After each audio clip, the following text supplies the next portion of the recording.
there, how's your month going so far? Say, have you ever heard of something called The Snowman before? No, it's not that picture book that got narrated by David Bowie that one time.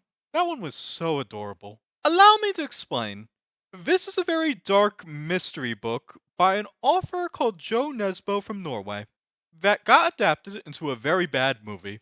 It tells the story of a man called Detective Hull, who is honestly so scuzzy I'm surprised his name isn't Frank Reynolds. For the record, he's passed out on a playground, drunk, in his first scene. Anyway, this detective who makes Eddie Valiant look like he has his life together, he was sent on a case involving investigating an elusive criminal called the Snowman, one who has a surprisingly decorative calling card for such a madman. We're not going to talk about it. It'll give you nightmares. They originally wanted to do sequels for this, because this is part of a series of novels.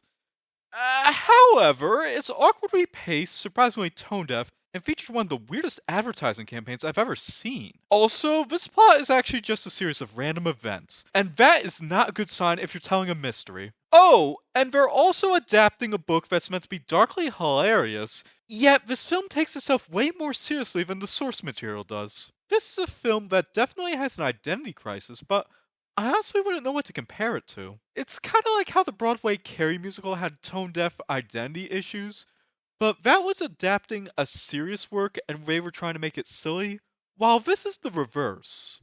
Now, this film actually has a surprisingly bizarre backstory to it. I vividly recall Martin Scorsese wanted to direct this thing after the success of The Girl with the Dragon Tattoo. After thinking to himself, hey, I'm Martin Scorsese, I can do whatever I want. He dropped out.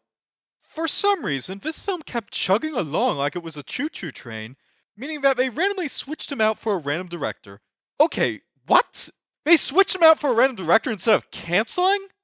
Okay, what else? According to the director, he wasn't given enough time to film in Norway, and so at least 10 to 15% of the script didn't get filmed.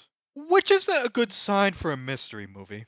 After realizing they were missing more stuff than they wanted to admit, they decided to throw together some last-minute reshoots in London, a year later, which would explain why the main actor's haircut changes every scene. How did I notice that? I guess I was that awake during the movie.